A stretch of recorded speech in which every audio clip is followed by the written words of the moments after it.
one more step, and I'll have isolated the virus of the common cold, laryngitis hackibus.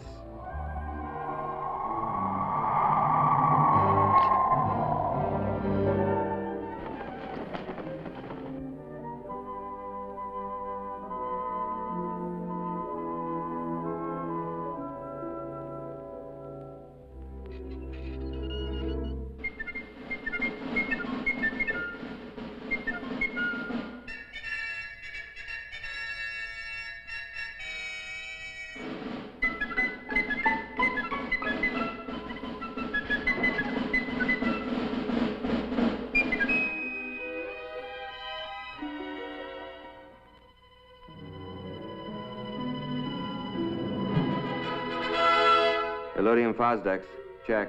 Anti-proton ballast, check. Prepare afterburners for blast off.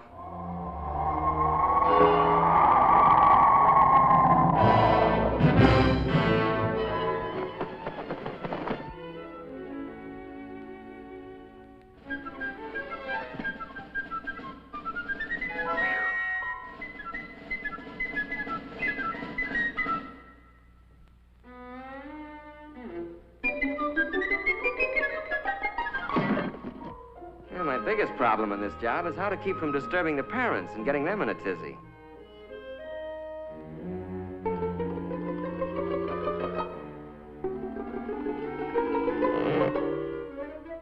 Rock-a-bye doggy in the treetop, when the wind blows, the cradle will rock.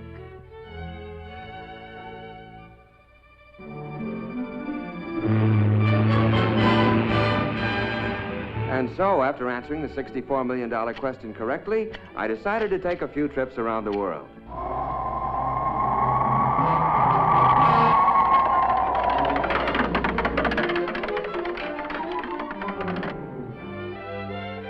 About time we threw a little light on the subject.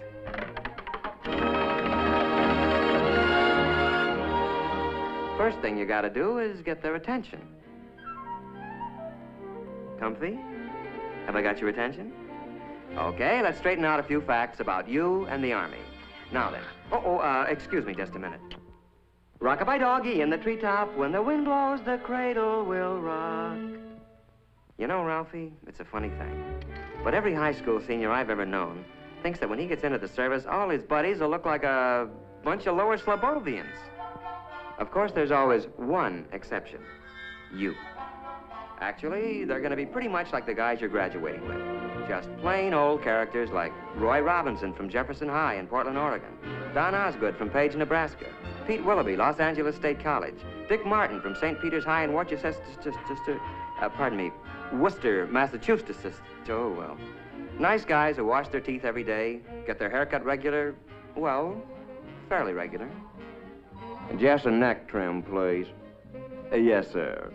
Just a neck trim. Well, what do you know? There was a human being under that pelt after all.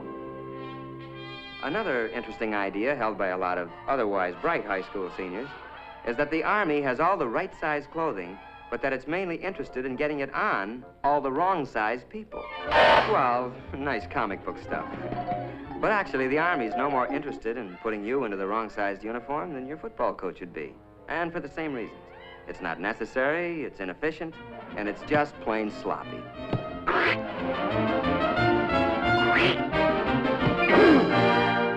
In other words, you'd be pretty useless to yourself or the team. You know, according to some comic strip artists, our friend here, is the kind of non-com you find in the Army. The way they tell it, basic training's supposed to be nothing but KP, obstacle courses, and being chewed out by a bunch of sadistic sergeants. Hey, hold up! Arm! Oop! Arm! Arm! Arm! Hold up! Arm! Arm! As a matter of fact, the Army's not about to use inefficient comic strip non-coms or officers any more than it would use outdated or inefficient weapons. No, the non-coms you're going to get acquainted with in basic will be very capable guys, and they'll be there for just one reason, to help you. You'll get to know men like Paratrooper Sergeant Mike Culhane, Master Sergeant Johnny Broderick from Okinawa in Korea, Corporal Tommy Webster, a high school senior when you were a junior, Sergeant Rod McCullum. He carries the Congressional Medal of Honor. Look, as long as we're on the subject, let's take a look at basic training and find out what it's really going to be like.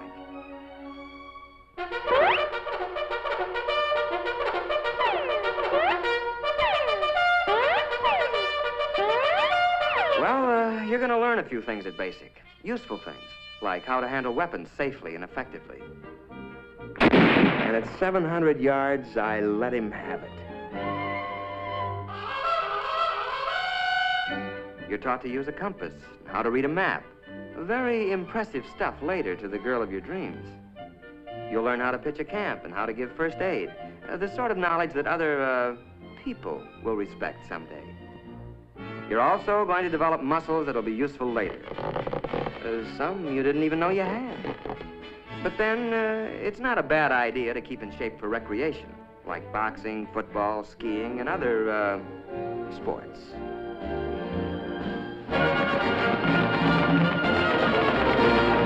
You're going to learn to snap a salute to all officers. Now, where'd that custom come from?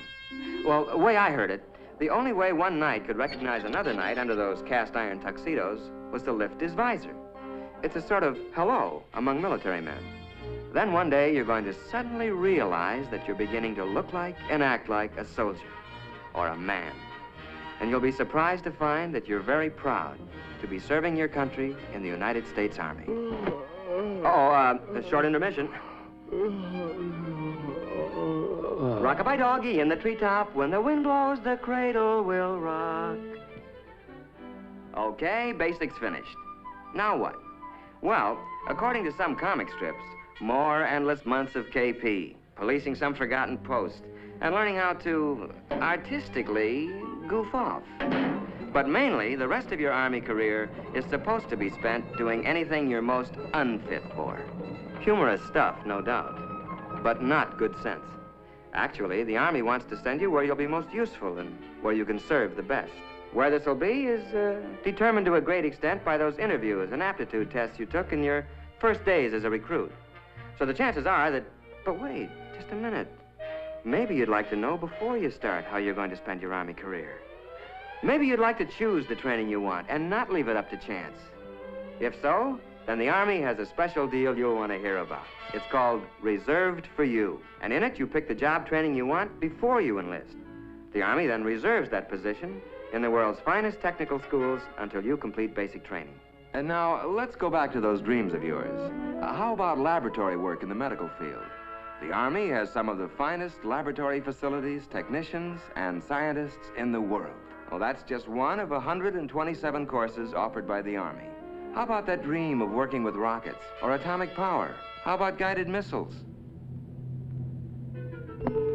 You choose it, the Army's got it.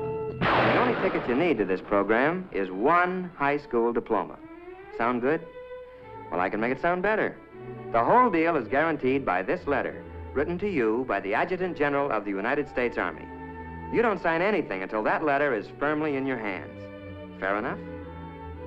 Let's see, adventure? Pick your branch. How about a real elite outfit? Armor. Tank Commander Phillips. Not bad. Travel? Man, you do ask the nicest questions. This is Paris, and it's no dream. It's solid, and it's yours. Ralph Phillips, USA. Sound pretty choice? Your local recruiter can fill in all the details. Today, if you like. But remember that you're going to look a lot bigger to the Army with that high school diploma under your arm. Oh, quick warning, though, Ralphie. You can only grab one of these special deals before you receive your induction notice. So why not call on the Army before the Army calls on you?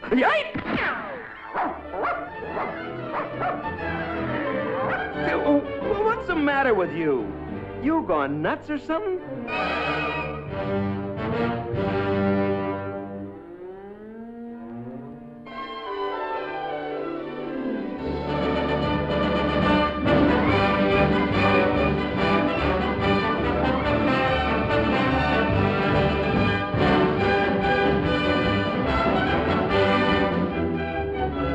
Remember, it's reserved for you.